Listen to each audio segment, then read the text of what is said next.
Mesdames et messieurs, bonjour. Soyez les bienvenus à la 4e et dernière conférence de mon cours sur les débuts de la philosophie juive de l'Antiquité, qui portera sur l'idée d'un déterminisme géographique et la diaspora juive. Pour conclure notre cours, nous ferons appel à deux termes difficiles: le déterminisme géographique et la diaspora. Il ne s'agit pas de termes innocents. Par le déterminisme géographique, nous entendons le point de vue, et je cite, qui accorde une place prépondérante au milieu naturel dans l'analyse et l'explication des sociétés, pour citer les géographes Vincent Berdoulet et Olivier Souberan. Cette approche est très controversée dans la géographie moderne, notamment en France, mais la compréhension gréco-romaine d'un déterminisme géographique est encore plus problématique. Dans l'Antiquité gréco-romaine, on entend par là l'idée que le milieu géographique influence le caractère de ses habitants. Le caractère, mais aussi le corps physique d'un peuple, peuvent ainsi être expliqués par la nature de la région environnante. La théorie selon laquelle le lieu crée le corps physique ainsi que le caractère de l'homme ou d'un peuple entier a survécu de manière remarquablement persistante pendant de nombreux siècles. Pour le moins dans son application gréco-romaine, le déterminisme géographique est une approche réductrice qui néglige d'autres aspects sociaux ou culturels. L'approche opposée, selon laquelle l'homme crée le lieu et non le lieu l'homme, a été formulée plus récemment par les géographes humanistes et expliquée théoriquement par des chercheurs tels que Jonathan Smith. Pour ce qui est de la diaspora, le mot diaspora, du grec diaspora, la dispersion, n'est pas un terme anodin. Il implique un événement abrupt et indésirable et renvoie à une dichotomie nette entre un centre et une périphérie. Rappelons que nous avons constaté à plusieurs reprises lors de ce cours que les dichotomies simplistes ne sont point utiles pour comprendre le judaïsme hellénistique. La première dichotomie que nous avons remise en question est celle de l'hellénisme et du judaïsme, puis aussi celle de la philosophie et de la loi. Diaspora implique un faux lieu, ou du moins un lieu qui est en tension avec un lieu originel, un lieu perdu. Comme le dit John Barclay, les communautés de la diaspora ne sont, par définition, pas là pour rester. Elles conservent un sentiment d'appartenance à un autre pays. Pourtant, ce n'est pas du tout ce que les auteurs juifs hellénistiques, comme Philon d'Alexandrie, auraient compris en vivant en dehors de la terre d'Israël. Comme nous le verrons et comme nous l'avons déjà vu dans une certaine mesure, pensez à la réticence de Philon à parler de l'Exode comme d'une migration vers la terre d'Israël, vue lors de notre première conférence, Philon ne considérait pas Alexandrie comme un lieu temporaire. La diaspora est donc toujours un terme de jugement et non un terme neutre. Dans le cas du judaïsme, dans le cas de la diaspora juive, le phénomène est en outre fortement marqué par la théologie juive et chrétienne. Le terme est utilisé pour la première fois dans la Septante, dans un langage théologiquement cherché pour dénoncer le châtiment divin. Vous voyez les passages. Le Seigneur te dispersera, voilà le mot diasperei, parmi toutes les nations, depuis une extrémité de la terre jusqu'à l'autre extrémité, ou si ta dispersion, diasporasu, est depuis une extrémité du ciel jusqu'à l'autre extrémité du ciel, depuis là-bas, le Seigneur ton Dieu te rassemblera. Dans les contextes rabbiniques et chrétiens, la diaspora, ou la galoute, la gola, représente explicitement la dispersion des Juifs à la suite d'une punition divine pour les péchés d'Israël. Pourtant, la diaspora est un terme utile et nous l'utiliserons faute de mieux. Malgré toutes les réserves, il est entré dans l'usage depuis longtemps pour désigner une communauté dispersée dans différents endroits et ayant une patrie traditionnelle. Une caractéristique de la diaspora est justement, comme le constate à nouveau John Barclay, sa formation d'identité à la fois locale et translocale. La diaspora transcende la géographie. Nous le verrons pour l'ancienne diaspora juive, tant dans les sources païennes non juives que dans les textes juifs, même si c'est de manière plutôt différente. Nous aborderons d'abord la diaspora juive antique par le biais de sources non juives, c'est-à-dire l'ethnographie grecque et romaine. Nous reviendrons ensuite à Philon d'Alexandrie et nous interrogerons sa philosophie de la diaspora à la lumière de sa compréhension cosmopolite du monde. L'importance de la diaspora, qui est d'ailleurs présente pour le judaïsme dès le VIe siècle avant Jésus-Christ, et non pas seulement depuis la chute du Second Temple, ne doit pas être sous-estimée. Elle a marqué l'histoire du judaïsme depuis ses débuts, ainsi que la perception extérieure du judaïsme. Le déterminisme géographique et les Juifs. Dans l'ethnographie grecque et romaine, le déterminisme géographique était une approche très populaire et en même temps très sérieuse pour expliquer le caractère, en grec léthos, d'un peuple. Dans la littérature grecque romaine, on trouve de nombreux arguments déterministes, et cela dès le 5e siècle avant Jésus-Christ. Hérodote rapporte à propos de Cyrus le Grand que, dans les pays mous, disait-il, Cyrus, naissent ordinairement des hommes mous. Et ce n'est pas le fait du même terroir de produire d'admirables fruits et des hommes vaillants à la guerre. Dans un ouvrage probablement hippocratique, intitulé « Air au lieu », datant du 5e ou du 4e siècle avant, l'auteur oppose le caractère doux des peuples asiatiques à la force européenne et l'explique par les conditions climatiques opposées de l'Asie et de l'Europe. De même, Strabon, ou sa source, à l'époque d'Auguste, met en relation la physis des Indiens avec la forte humidité de l'Inde. Pour ce qui est des êtres humains, ceux du Sud ont la peau semblable à celle des Éthiopiens, mais l'aspect général et les cheveux semblables à ceux du reste des hommes. En effet, ils n'ont pas les cheveux crépus à cause de l'humidité de l'air. Ceux du Nord, en revanche, ressemblent aux Égyptiens. De même, chez Diodore, le sol infertile des Ligures, le peuple au nord de l'Italie, correspond à leurs conditions physiques. Les Ligures, Diodore écrit, habitant cette contrée, exploitent un sol rocailleux et tout à fait pauvre. À force de travaux et de peines terribles, elles portent quelques maigres fruits. Grâce à cet exercice constant, les hommes sont d'une taille réduite et restent vigoureux. Hérodote explique les coutumes étranges des Égyptiens par leur étrange géographie. Les Égyptiens, qui vivent sous un climat singulier, au bord d'un fleuve offrant un caractère différent de celui des autres fleuves, ont adopté aussi presque en toute chose des mœurs et des coutumes à l'inverse des autres hommes. Et selon Polybe, l'austérité des Arcadiens s'explique par les conditions atmosphériques froides et lugubres de l'Arcadie. Il considérait aussi, il écrit, l'austérité des mœurs qui est leur lot par suite de la rudesse du milieu et par la tristesse quasi générale de la région environnante, caractère auquel notre nature a tous fini par s'assimiler. Cette approche d'un déterminisme géographique a été adoptée et adaptée par de nombreux auteurs grecs et romains. Indépendamment de tout contexte théorique, il fut communément admis que les coutumes et le caractère d'un peuple étaient liés à son environnement géographique. Les exemples sont innombrables.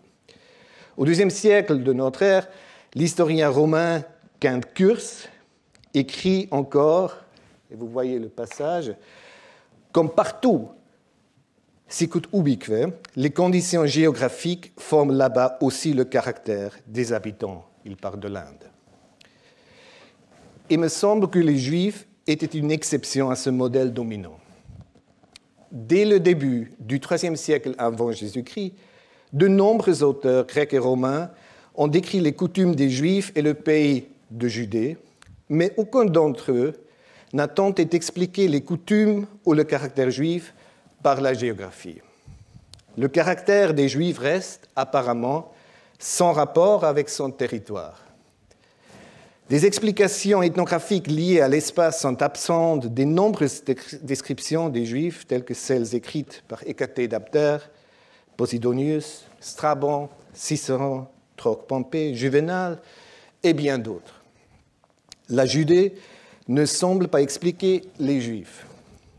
On pourrait noter que le fait que les Juifs n'étaient pas autochtones, mais avaient immigré en Judée, d'après le récit dominant de l'ethnographie gréco-romaine, n'invitait pas à des explications déterministes.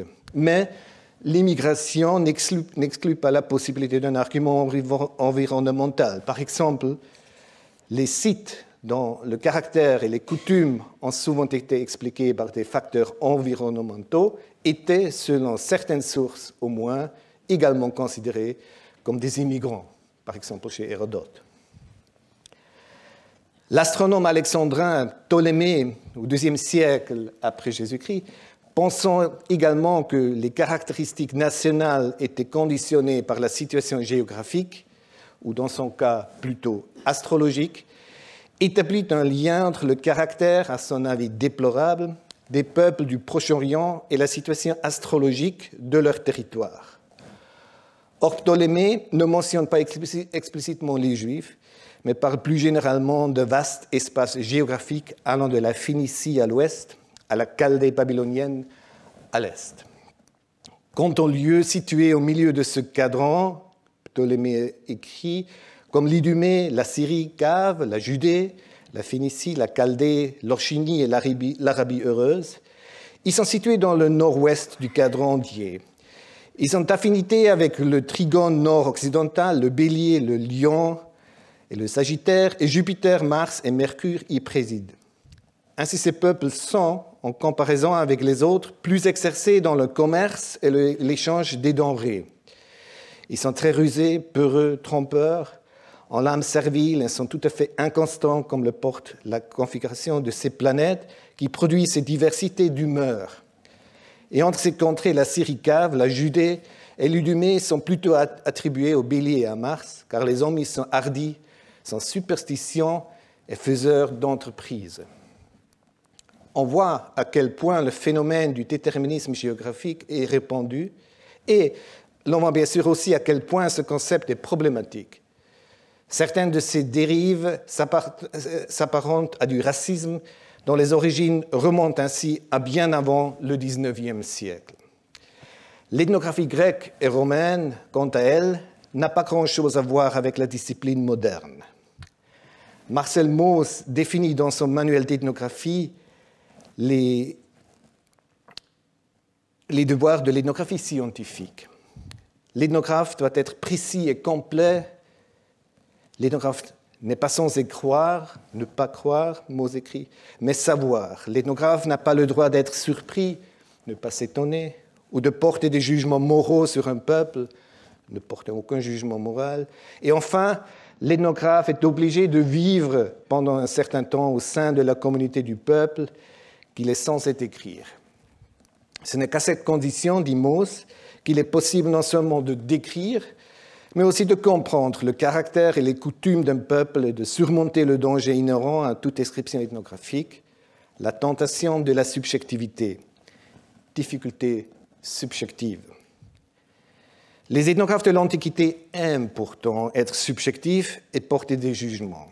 L'ethnographie antique semble bien loin des prétentions de Marcel Mauss. La plus longue présentation ethnographique du judaïsme et de la Judée dans la littérature gréco-romaine se trouve vers l'an 100 après Jésus-Christ chez Tacite, le grand historien romain.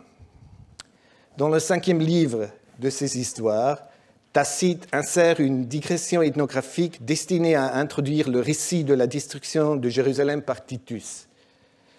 La digression contient des chapitres sur les origines, les us et coutumes des Juifs, ainsi que sur la géographie et l'histoire de la Judée.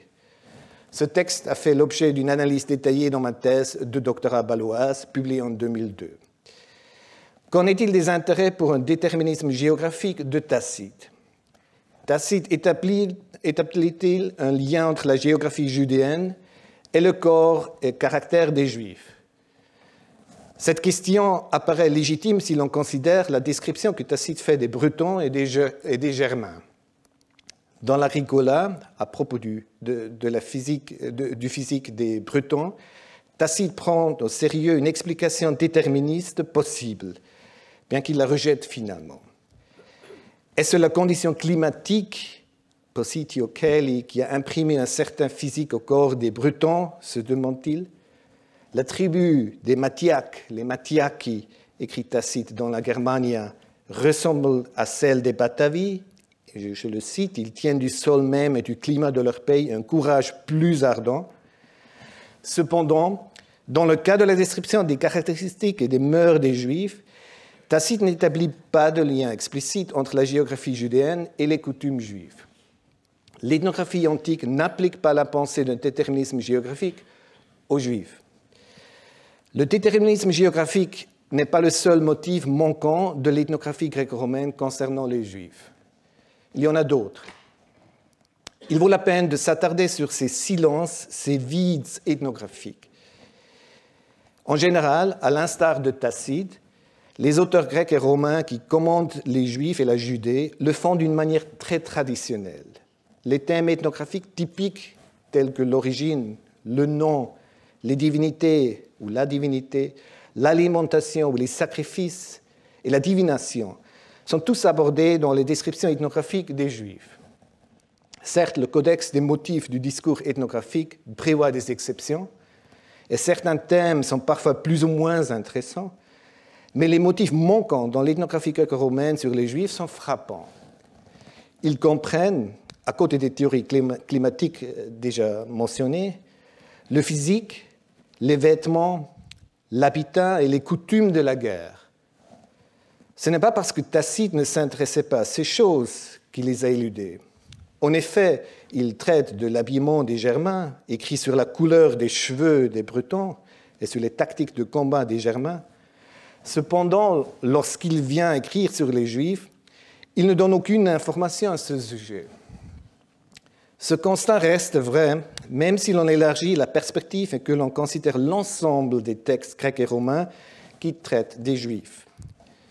Shai Cohen de la Harvard University s'est penché dans un article intitulé « Those who say they are Jews and are not », ceux qui disent qu'ils sont juifs et qui ne le sont pas. « How do you know a Jew in antiquity when you see one » Comment reconnaître un juif de l'Antiquité quand on en voit un? Sur le fait que l'apparence des juifs n'est pas notée dans la littérature gréco-romaine. L'hypothèse de Cohen est que l'on ne reconnaissait pas les juifs à leur apparence physique. Je le cite, « Pas un seul auteur ancien ne dit que les juifs se distinguent par leur apparence, leurs vêtements, leur langage, leur nom ou leurs occupations. » Bien qu'il soit évident que les Juifs pouvaient être reconnus en raison de leur activité religieuse et de leur abstention, l'observation générale de Cohen semble exacte. À l'époque du national-socialisme, certains chercheurs ont désespérément cherché des témoignages antiques sur un physique juif. N'en trouvant pas dans la littérature, ils se sont rabattus sur des images de momies égyptiennes dans lesquelles ils ont vu des parallèles avec des images contemporaines de Juifs. L'antisémitisme dans de tels travaux est évident. La diaspora juive transcendait la géographie. Jusqu'à présent, nous avons relevé que l'usage courant d'un déterminisme géographique ne s'appliquait pas aux Juifs et que certains autres topoi importants manquaient dans l'ethnographie ancienne sur les Juifs. Ajoutons un troisième point, juifs et barbares. Les Grecs, et dans une certaine mesure les Romains, utilisaient le terme barbaros, ou barbarus en latin, pour se distinguer de l'autre, du nom grec ou du nom romain. L'étymologie du mot n'est pas absolument claire, mais il est fort probable que barbaros, barbarus, soit un terme onomatopoïque désignant quelqu'un qui parle une langue étrangère et donc l'inintelligible. Cependant, le terme grec et latin n'était en aucun cas limité à l'usage de la langue, mais désignait les non-grecs ou les non-romains en général. Il était souvent utilisé comme un terme agressif, comme c'est le cas dans les langues modernes, mais son utilisation était aussi souvent relativement inoffensive. La liste de tous les peuples qualifiés de barbares dans la littérature gréco-romaine est longue. Il semble toutefois que les Juifs n'avaient jamais vraiment figuré sur cette liste. Tacite, par exemple, appelle barbares les peuples suivants: les Germains, les Bretons, les Espagnols, les Thraces, les Celtes, les Arméniens, les Parthes, les peuples de la région de Pontos, les Numides et les Pannoniens, mais pas les Juifs. Tacite ne semble pas non plus être une exception à cet égard. En fait, il n'existe aucune preuve directe qu'un auteur païen ait qualifié les Juifs de barbares. Cicéron qualifie une fois le judaïsme de barbara superstitio, d'une superstition barbare, mais ne désignait pas les Juifs en tant que peuple comme barbares. Je n'ai connaissance d'aucune référence romaine qui utilise ce terme les concernant. Diodore, écrivant en grec, parle des peuples vivant autour de la mer Morte comme de barbaroi, mais ne désigne pas spécifiquement les Juifs. Bien que les descriptions anciennes des Juifs soient très similaires, je le répète, à celles d'autres peuples, les Juifs n'entraient donc apparemment pas dans le schéma dualiste grec-romain versus barbare. Pourquoi les auteurs classiques ne nous donnent-ils aucune information sur les topoi ethnographiques fondamentaux que sont l'apparence physique, l'habillement, les conditions de vie, les coutumes militaires et les occupations des Juifs? Pourquoi les Juifs ne s'inscrivent-ils pas dans la dichotomie très répandue entre Grecs romains et les barbares? Et pourquoi enfin leurs coutumes et leurs caractères ne sont-ils pas mis en relation avec les conditions géographiques de la Judée, comme la tradition de déterminisme géographique l'a fait avec tant d'autres cas? Alors, la prudence est de mise face à ces questions. Nous avons affaire ici à un argumentum e silentio, qui n'est pas le point de départ préféré de nos autres chercheurs, mais un silence assez frappant. De plus, il faut garder à l'esprit que c'est parce que l'ethnographie antique se distingue nettement de son homologue moderne dans ses approches et ses paradigmes, nous avons renvoyé à Marcel Mauss, et parce qu'elle ne peut être interprétée comme un genre spécifique, mais qu'elle imprègne toute la littérature ancienne, en raison de son absence de contraintes, pourrait-on dire, qu'il nous faut prêter encore plus d'attention aux non-dits concernant un peuple.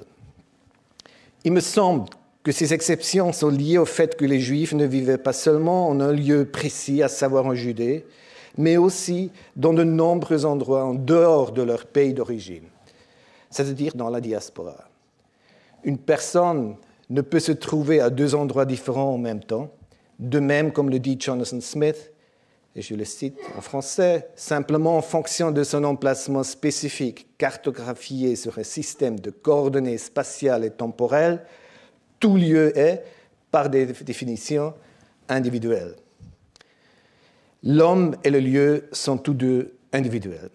La dichotomie grec-romain contre barbare n'est possible que si elle se produit dans des lieux différents. Les Juifs de Rome, par exemple, se comportaient différemment des autres Romains, mais différemment dans le même espace romain. Il était donc difficile de les qualifier de barbares. La diaspora excède cette dichotomie. Les coutumes religieuses en Judée et dans les différents lieux de la diaspora étaient probablement plus ou moins les mêmes. Des coutumes telles que la circoncision, l'abstinence de manger du porc, l'observation du sabbat, etc., ont toutes été remarquées et décrites par les auteurs grecs et romains. Mais comment décrire des éléments qui étaient très probablement différents en Judée et dans la diaspora, et encore différents dans les différents lieux de la diaspora, tels que les vêtements et les conditions de vie? Et comment établir un lien entre la géographie de la Judée et le caractère des Juifs, alors que ces derniers ne vivaient pas dans un endroit spécifique, mais dans plusieurs? L'étude approfondie de John Barclay sur les Juifs de la diaspora méditerranéenne illustre bien la diversité des réponses apportées par les Juifs à leurs diverses conditions diasporiques en Égypte, en Cyrénaïque, en Syrie, en Asie et à Rome. Barclay affirme à juste titre, et je le cite, qu'il n'y avait pas de conditions typiques de la diaspora. Pour comprendre le milieu social, c'est toujours Barclay, des Juifs de la diaspora, il faut prêter attention à chaque site et à chaque période, ainsi qu'aux circonstances particulières des individus et des communautés juives dans chaque environnement. L'ethnographie ancienne ne pouvait rendre compte de ce phénomène. L'ethnographie grecque et romaine sur les Juifs diffère donc à plusieurs égards importants de celle sur les autres peuples, car les Juifs n'étaient pas seulement une lingua provincia, pour citer Tacite, une population vivant loin de Rome, mais ils constituaient aussi, et peut-être plus que d'autres peuples, une partie importante de la population de la ville, pour parler de Rome.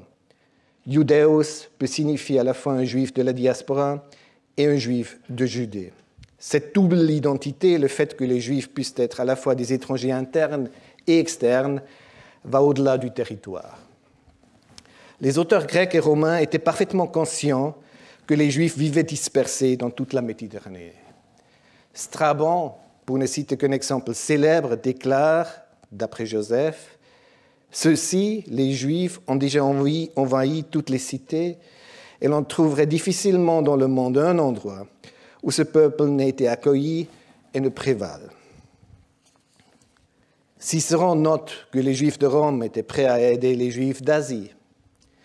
Il me semble que le phénomène de diaspora du judaïsme, c'est-à-dire le fait que les Juifs étaient chez eux dans des endroits très différents, pouvait parfois provoquer des irritations à Rome, comme à Alexandrie. L'empereur Claude critique dans une lettre où il s'adresse aux Juifs et aux non-Juifs d'Alexandrie le fait que de nouveaux Juifs migrent de Syrie ou d'Égypte vers Alexandrie et parle même des Juifs comme, je le cite, ceux qui cherchent à susciter une sorte de maladie publique capable d'affliger la terre habitée. Nous ne pouvons pas aborder ici en détail le terme de l'antisémitisme antique, ce serait un sujet en soi. Cependant, le phénomène de la diaspora dans l'Antiquité, comme plus tard, dépassant les frontières géographiques, pouvait provoquer des réactions négatives. En même temps, il semble que la diaspora juive, en tant que phénomène unitaire, n'ait jamais été pleinement conceptualisée et ne soit jamais devenue une image ethnographique des Juifs. Dans les nombreuses digressions et commentaires sur les Juifs de l'historiographie grecque et romaine, la diaspora juive, en tant que telle, n'est généralement pas un sujet. Il faut qu'on revienne à Philon d'Alexandrie. 4e chapitre, Philon d'Alexandrie sur la diaspora juive. Comment la diaspora juive antique est-elle perçue côté juif? Y a-t-il des recoupements avec la perception païenne? Nous nous concentrons à nouveau sur le point de vue du philosophe juif helléniste Philon d'Alexandrie. Dans un passage de son traité sur Joseph biblique, de Joséphos, Philon, comme s'il nous avait écoutés jusqu'ici cet après-midi, parce qu'il l'a fait, commente certains points que nous avons abordés. Le déterminisme géographique, la notion du barbare, et puis l'illusion de l'universalisme, dont nous avons déjà parlé à plusieurs reprises dans notre cours. Philon commence par l'image déjà familière du cosmopolitisme, symbolisée ici par le monde comme une grande ville, mégalopolis en grec, dans laquelle il n'y a qu'une seule loi, la loi de la nature, nomos physios en grec. Ce monde, Philon écrit, où nous sommes, constitue en effet une immense cité, mégalopolis. Il n'y a qu'un seul régime politique et une loi unique, car c'est la raison de la nature qui ordonne ce qu'on doit faire et interdit ce qu'il faut éviter.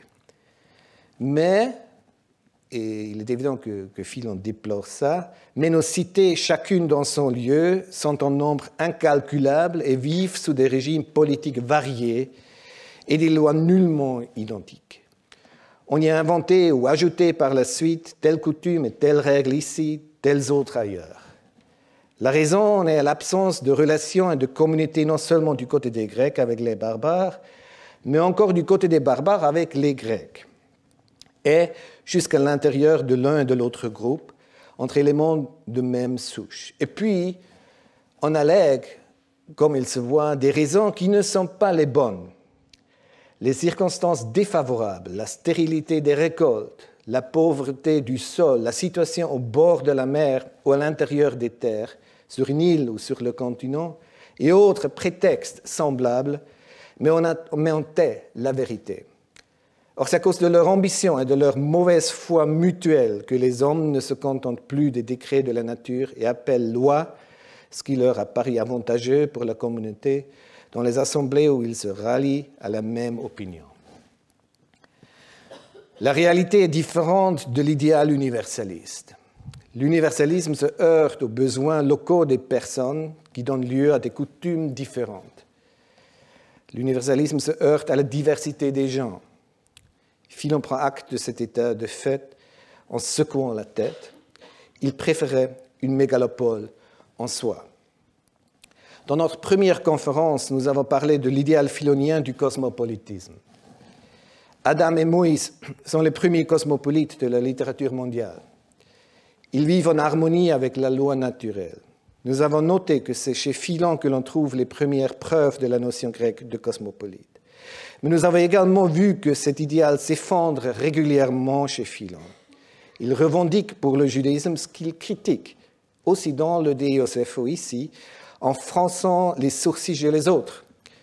Le judaïsme a lui aussi sa propre politeia, son propre régime politique.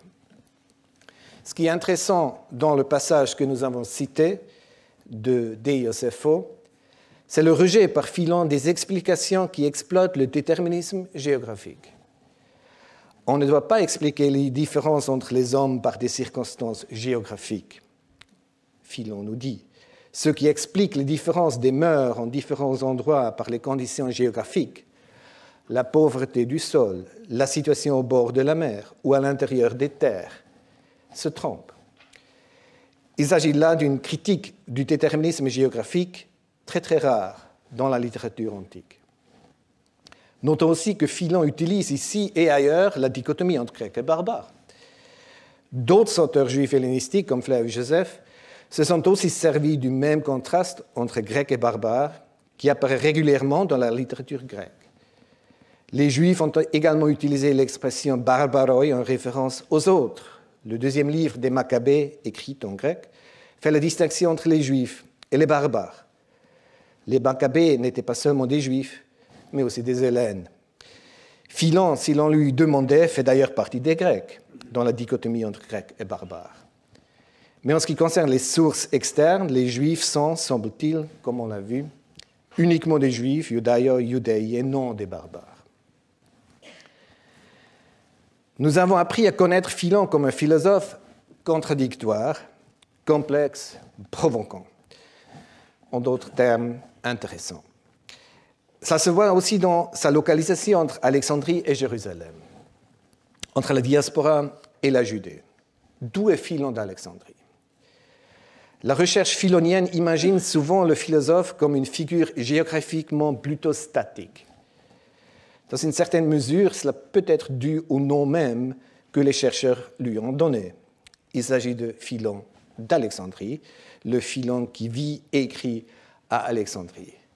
L'épithète géographique est bien sûr due au fait qu'il y avait de nombreux philoniens, je pense plus que 60 Philons, dans l'Antiquité ou dans le monde gréco-romain. On peut penser au philosophe platonicien Philon de Larissa ou à l'antiquaire et grammairien Philon de Byblos. Le nom de Philon, Philon d'Alexandrie, le place tout d'abord dans la ville d'Alexandrie, et pour de bonnes raisons. Philon parle de la ville comme de notre Alexandrie, kataten hemeteran Alexandrian, et il ne fait aucun doute que la ville était importante pour lui, avec toutes les ambivalences qui, pour lui, en tant que philosophe, allaient de pair avec l'urbanité. Les informations sûres sur la vie de Philon sont rares. En ce qui concerne les voyages de Philon, nous savons seulement avec certitude qu'il a quitté sa ville natale d'Alexandrie à 2 reprises. Il s'est rendu à Jérusalem pour prier et offrir des sacrifices, et on va revenir à ce passage, et il a participé à l'ambassade juive, probablement en tant que chef, auprès de l'empereur romain Caligula à la suite de l'émeute anti-juive à Alexandrie en 38 après Jésus-Christ. L'importance de Rome pour Philon, d'une part, et ses relations avec la terre d'Israël, d'autre part, comptent parmi les questions de recherche les plus débattues dans les études philoniennes, en particulier ces dernières années.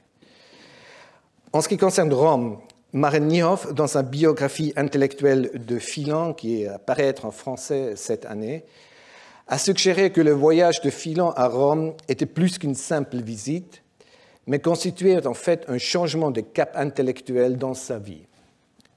Niehoff suggère que Philon est resté beaucoup plus longtemps à Rome qu'on ne le pense généralement et qu'il y a écrit une très grande partie de son œuvre. En ce qui concerne la terre d'Israël et en particulier Jérusalem, l'importance de la prétendue seule visite de Philon au temple est intrinsèquement liée aux débats fondamentaux de l'érudition philonienne, à savoir quelle est la relation de Philon avec le mouvement rabbinique naissant en terre d'Israël, comment Philon communiquait-il en Judée? Et je vais revenir à cette question. Il me semble que les dichotomies entre Philon d'Alexandrie et Philon de Rome, ou Philon d'Alexandrie et Philon de Jérusalem, souffrent d'une compréhension simpliste de la situation géographique de Philon. Philon vivait à Alexandrie, à côté de Rome, le centre du monde hellénistique de l'époque, et dans un triangle d'échange qui incluait Rome et Jérusalem. Philon, que nous connaissons sous le nom de Philon d'Alexandrie, était un citoyen de l'ancienne Méditerranée. Voyager était un élément essentiel de sa compréhension de la raison d'être de l'homme et d'Israël en particulier. Parmi les dizaines d'étymologies hébraïques que l'on trouve dans l'œuvre de Philon, il en est une qui revêt une importance particulière pour notre sujet. Dans De Migratione Abrahami, chapitre 20, lors de l'abandon Tour Castim par Abraham et de celui du vertueux Joseph, qui se définit comme un hébreu, Genèse 45, Philon interprète l'étymologie du nom hébreu comme un voyageur, comme quelqu'un qui traverse. Vous voyez le passage dans le De Migratione Abrahami 20. Il s'agit de Joseph, a été fier de son appartenance à la race des Hébreux, qui toujours voyage du sensible vers l'intelligible. Hébreu, le mot hébreu, se traduit par voyageur, perates en grec, car hebraios hermenoietai. En utilisant le verbe hébreu avar, c'est traverser, c'est passer, Philon interprète les Hébreux comme ceux qui atteignent un niveau de compréhension plus élevé. Mais à certains moments et à plusieurs reprises, Philon va au-delà des métaphores. Plus loin dans le même traité sur la migration d'Abraham, lors de l'abandon de Haran par Abraham et de son voyage à travers le pays de Sichem, Philon écrit ce qui suit. Il, c'est-à-dire l'esprit, est fait pour dévorer une somme prodigieuse d'impressions par les yeux et par les oreilles. Ce qui se passe dans son pays ne lui suffit pas. Il est attiré par ce qui se passe à l'étranger, à l'autre bout du monde. Philon souligne l'énorme soif d'apprendre de l'homme qui ne s'arrête pas aux frontières, aux intempéries, il aussi dit. Philon exhorte l'homme à parcourir le monde et à considérer toutes ses parties. Cela se rapproche de l'idéal de Philon de citoyen cosmopolite.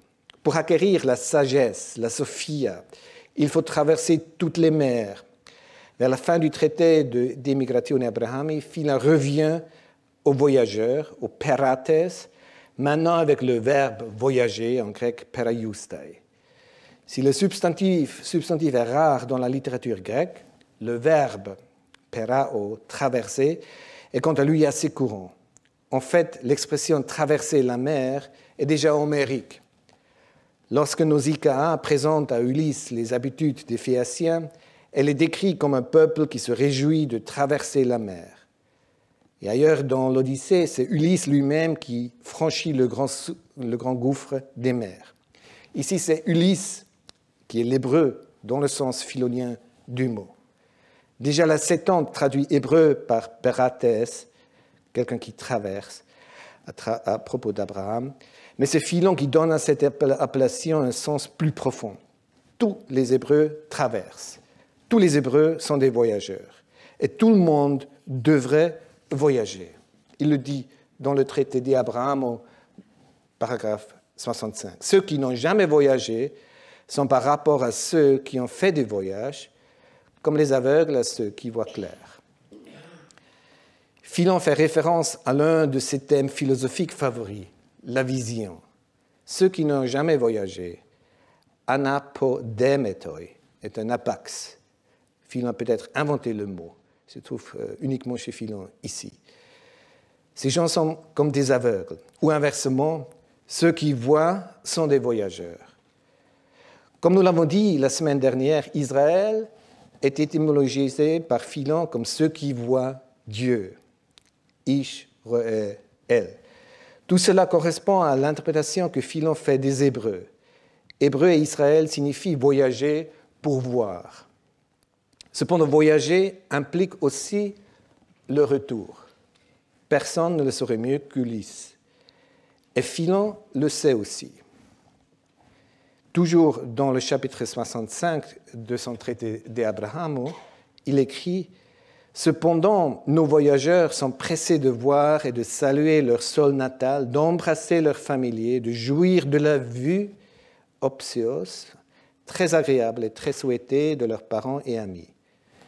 Et souvent, voyant les entreprises pour lesquelles ils se sont expatriés traîner en longueur, ils les abandonnent, attirés par le très violent désir de ce qui les touche vraiment.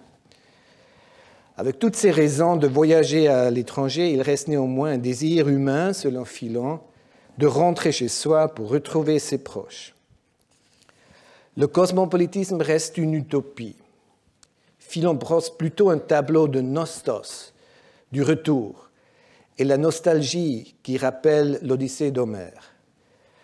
Le voyage doit se terminer à la maison. Une fois de plus, il s'agit d'une question de vision. Philon a d'abord fait référence au besoin humain de visiter et de voir des sites étrangers, mais il y ajoute un besoin qui lui succède et qui est celui de revoir sa maison. Comme je l'ai déjà dit, Philon ne mentionne qu'une seule fois dans son œuvre avoir visité Jérusalem et le Temple. Il s'agit plutôt d'une remarque secondaire dans le contexte d'un commentaire sur un grand groupe de colombes qu'il a vu un jour à Ascalon, alors qu'il se rendait à Jérusalem pour prier et sacrifier. Il écrit « Il est sur la côte syrienne une cité nommée Ascalon. Je m'y trouvais à l'époque où je faisais route vers le temple ancestral pour y prier et y sacrifier. » Et j'ai observé une incroyable multitude de colombes au carrefour ainsi que dans chaque maison. L'importance physique de Jérusalem et plus généralement de la Judée pour Philon continue de faire l'objet des débats. On pourrait faire valoir que justement la nonchalance avec laquelle Philon mentionne sa visite à Jérusalem ici indique qu'il s'y rendait assez régulièrement et non pas une seule fois. Nous n'avons pas d'indice clair, mais je suis convaincu que Philon, le voyageur, connaissait bien Jérusalem, en plus d'Alexandrie et de Rome. Les Hébreux sont donc pour lui les voyageurs, et pas seulement au sens allégorique. Philon plaide pour la mobilité, mais une mobilité qui inclut le retour. Nous verrons tout à l'heure comment cela se répercute sur sa compréhension d'Alexandrie et de Jérusalem. Mais nous devons ici revenir avec la brièveté qui s'impose à une question que nous avons déjà abordée lors de ma première conférence, quand on a parlé de Harry Wolfson. Qu'en est-il des connaissances de Philon en hébreu? Cette question est étroitement liée à celle sur laquelle se sont affrontés Harry Wolfson et Irving Goodenough. Philon a-t-il eu des échanges avec cette culture de Judée, qui plus tard seulement, on se souvient des réserves méthodologiques de Goodenough, est devenue rabbinique. La question de savoir si Philon connaissait ou non l'hébreu a été traitée de manière répétée et approfondie dans les études sur Philon, la majorité d'entre elles s'opposant à un philo-hébraïcus. La connaissance de l'hébreu par Philon a été sérieusement contestée dès la Renaissance, y compris par l'érudit juif Azaria de Rossi, qui d'ailleurs au XVIe siècle a réintroduit Philon auprès d'un lectorat juif. Il n'est pas nécessaire de passer en revue tous les travaux antérieurs sur la question de la connaissance de l'hébreu par Philon, cela ne serait d'ailleurs pas possible. L'un des arguments de Harry Wolfson en faveur de la connaissance de l'hébreu par Philon semble particulièrement évident. À maintes reprises, plus de 160 fois dans son œuvre, Philon utilise une étymologie hébraïque des noms bibliques pour son exégèse. Nous avons mentionné juste avant ces étymologies hébraïques pour Israël et hébreu. D'un point de vue philologique, la plupart de ces étymologies, comme on l'a déjà dit, sont trompeuses. Toutefois, comme la plupart des érudits en conviennent aujourd'hui, cela n'indique pas un manque de connaissance de l'hébreu. Il suffit de penser aux nombreuses étymologies imaginatives de la Bible hébraïque et du Midrash rabbinique. Ce qui compte pour Philon, c'est que ces étymologies aient un sens dans le contexte de son interprétation, souvent allégorique. Les érudits ont bien sûr toujours été conscients de ces étymologies. Ce qui a néanmoins amené un grand nombre de chercheurs à conclure que Philon ne connaissait pas du tout l'hébreu, ou si c'était le cas, alors seulement de manière très très limitée, c'est que Philon semble ignorer le texte hébreu de la Bible. Si Philon utilise la Septante au lieu du texte masorétique, les étymologies hébraïques ne peuvent pas être les siennes. Philon a plutôt dû utiliser une liste préexistante d'étymologies hébraïques, une sorte d'onomasticon. Cependant, bien que nous connaissions l'existence de tels onomastica, ces parallèles datent de l'Antiquité tardive. Nous ne possédons aucune liste d'étymologies hébraïques semblable à celle que Philon aurait utilisée, datant de la période hellénistique ou romaine. En même temps, il ne faut pas exclure la possibilité que des auteurs antérieurs écrivant en grec aient utilisé des étymologies hébraïques pour expliquer la signification profonde de personnages bibliques et que Philon en ait incorporé certaines. Parfois, il n'est en effet pas clair si Philon utilise une étymologie toute faite, qui n'a eu qu'à embellir, pour ainsi dire, ou s'il a lui-même trouvé l'explication étymologique. Il est très peu probable que Philon n'ait eu aucune connaissance de l'hébreu et qu'il ait copié aveuglément des étymologies hébraïques à partir d'un modèle. La question ne se limite toutefois pas à Philon. Les Juifs d'Alexandrie, à l'époque de Philon, comprenaient-ils l'hébreu ? Permettez-moi de souligner un bref commentaire de Philon sur la traduction de la Septante qui a souvent été négligée ou traduite de façon erronée. Dans sa description de la manière dont la Torah a été traduite en grec, Philon souligne la précision mathématique de la traduction. De même, en effet, à mon sens, il écrit, qu'en géométrie et en dialectique, les choses à signifier ne supportent pas la bigarrure dans l'expression qui reste inchangée une fois établie. De même aussi, semble-t-il, ces traducteurs découvrirent les expressions adaptées aux réalités à exprimer, les seuls ou les plus capables de rendre avec une parfaite clarté les choses signifiées. Et en voici la preuve la plus éclatante. Quand les Chaldéens sont les Hébreux, qui ont appris le grec, ou des Grecs qui ont appris le chaldéen, donc l'hébreu, se trouvent devant les deux versions simultanément, la chaldéenne, donc la version hébraïque, et sa traduction, donc la Septante, la traduction grecque, ils le regardent avec admiration et respect comme deux sœurs, ou mieux comme une seule et même œuvre, tant pour le fond que pour la forme.